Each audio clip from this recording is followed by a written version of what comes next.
Hi guys, I'm Chastity and this is my second vlog about my weight loss surgery procedure. I would like to talk today a little bit about why I chose the gastric sleeve over the gastric bypass and about my experience from admission into the hospital until I was released. I think that I had a pretty typical experience and I didn't have any complications. Some people do, but I was lucky and I did not, so I would like to tell you a little bit about that. My surgery was in Indianapolis on June 7th, 2017 with Dr. Hazem Shamsuddin at Franciscan Hospital. I see a lot of people ask why you choose sleeve over bypass or bypass over sleeve. For me, there were a couple of reasons. First, my doctor recommended the sleeve for me. When I first started researching weight loss surgery, I was looking at gastric bypass because the average weight loss is a little higher, and I wanted every pound I could lose if I was going to go through the surgery.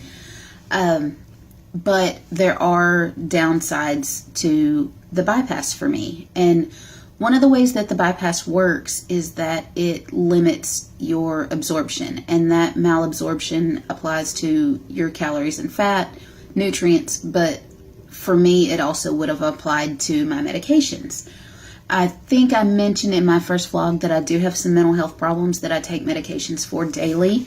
I have major depressive disorder, bipolar disorder, borderline personality disorder, anxiety disorder, and PTSD, and I need those medications to work properly. That was one of the reasons that the first weight loss center that I talked to turned me down, was because of my mental health problems. So once we discussed that, I had sort of swayed toward the sleeve anyway, but it is a little less invasive. And I trust my surgeon and I trust his opinion, and he felt that I would be very successful with the sleeve. So that's what I did go with. I think that you should talk to your surgeon if you have questions or concerns, or if he seems to be preferring one surgery over another. Talk with him and find out why, and see if that's going to work for you. On average, sleeve patients are said to lose about 60% of their excess weight, and bypass patients lose about 70%. For me, that would have been the difference between losing about 102 pounds expected and 119 pounds, expected weight loss. I'm 7.5 months out from my surgery, and I've lost 103 pounds. So I'm just barely above that, quote, average weight loss. And I have no reason to think that I won't reach my goal by the time that I'm about a year out, because I am still losing and I've had the normal stalls, but I haven't had like a complete stop in my weight loss.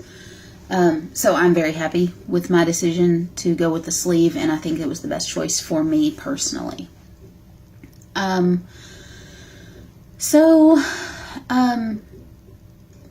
my surgery day, I was supposed to be there at 5:30 in the morning on a Wednesday for my surgery to be at 8:30. I went the night before and got a hotel room and checked in at 5:30. I was taken to a room. This wasn't where I would be throughout my stay, but it's where I was until time for my surgery to start. They drew a little bit of blood. They set my IV, which was honestly the worst part of my day because the person who set my IV was terrible. And it did take about 4 tries, and she had to go arm to arm, but she did finally get it set. Once that was done, my fiance and my son were able to come back and stay with me until they took me to surgery. My anesthesiologist came in to discuss what type of anesthesia she would use, which was a general anesthetic. The risk and benefits of that. She made sure that I didn't have like a partial denture or anything like that could come dislodged when they intubated me. My hospital is also, it's a Christian-based hospital, and they do have a chaplain and clergy available. So the chaplain came in to talk to me just to let me know what services they had available, and to let me know that if I, needed or wanted someone, after surgery, that I could call and someone would come to my room. They actually got ready for me about a half hour early. So at 8 o'clock, they came to pick me up and take me to the OR, which was kind of nice because that was 30 more minutes that I wasn't just sitting there getting more and more nervous. But if I had needed it, they did let me know that they had medication available for nerves prior to surgery. I just didn't feel like I was nervous enough to need that. But if you do, I do recommend, letting your nursing staff know that's what they're there for. And there's no reason for you to be nervous or scared when you don't have to be. I was taken to the OR, wheeled in the bed that I was in. Once I was in there, they asked me to move from my bed to the operating table. I untied my gown but didn't take it off. They did strap my arms and legs down just for safety to keep you from falling off of the OR table. They're pretty narrow. And almost immediately I was given oxygen and put under anesthesia. They asked me to count backwards from 10, and I remember getting to 8, and the next thing that I remember is waking up in recovery. After I received my anesthesia, they set a catheter for me. They did intubate me, and my surgery was performed, and it took about an hour and a half from start to finish. I had a laparoscopic procedure, so I have 5 small incisions and then 1 extra where a drain was placed. As soon as I was moved from the OR to recovery, a nurse let my fiance know what was going on, and my doctor spoke with him just to let them know that everything went smoothly. When I woke up in recovery, I was in some pretty significant pain. My pain level was probably about an 8 initially, but I had a nurse that was dedicated to me, and she tried to stay on top of that, and I received pain medications through my IV, and that helped to get it down to about a 5 or 6. I did struggle to wake up and talk, but that's pretty normal for me after a surgical procedure.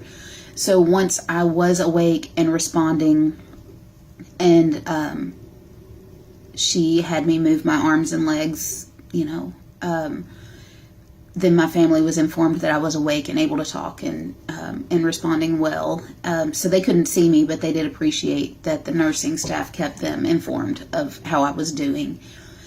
I was in recovery about 2.5 hours. Average is about an hour, but, different things. As I said before, they were admitting and discharging people, and then I was having a little trouble coming back, awake after the anesthesia. So, I was where I needed to be at that time.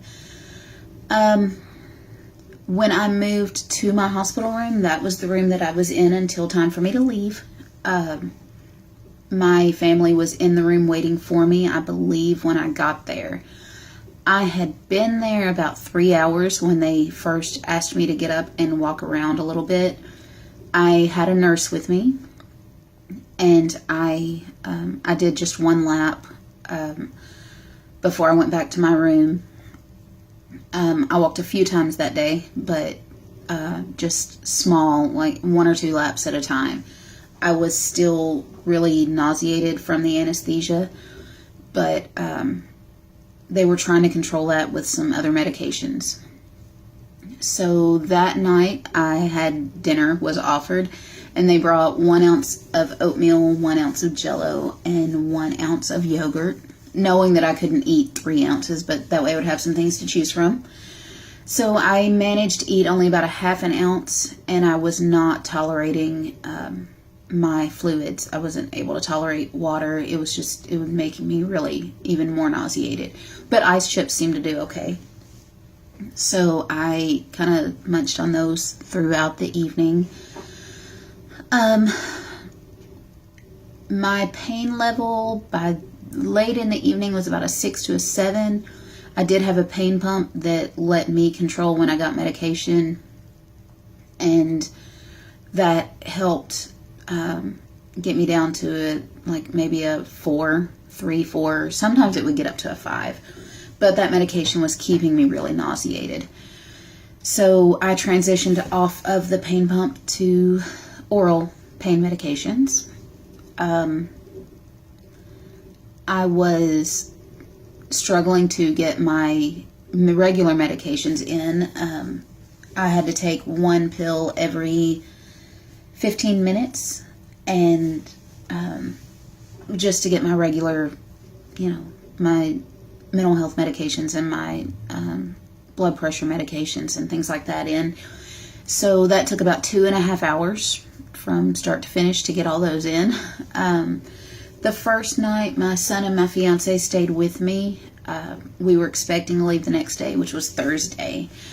But I was still really nauseated, violently vomiting. And they decided to keep me for just one more night to try to get that under control before they sent me home.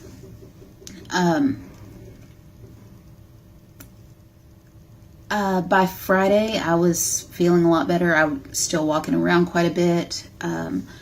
And they were able to let me go home. I could hold down a little bit of food. I had been able to urinate after they took my catheter out, but my oxygen level kept dropping into the low 70s. At one point, it got as low as 67.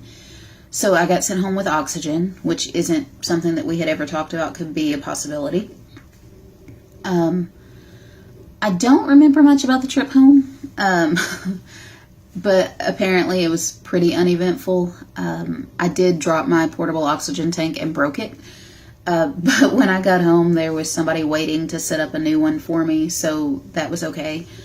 And I basically had a pretty average recovery at home. I was able to sleep in my bed and didn't have just a huge amount of pain. My oral meds took care of it. I only took those for a couple of days, and I think that I did pretty well. And I only stayed on oxygen for a few days, mostly when I was up moving around, because it would drop some. But when I was sitting, it was fine. So that's pretty much how things went for me initially. And when I do my next video, I'll talk about the early time that I was at home, how my recovery went, probably for the first couple of weeks before I went back to see my surgeon for a checkup. So I hope that this has been informative and that you've stuck with me through this video. So I will see you all in the next one. Bye.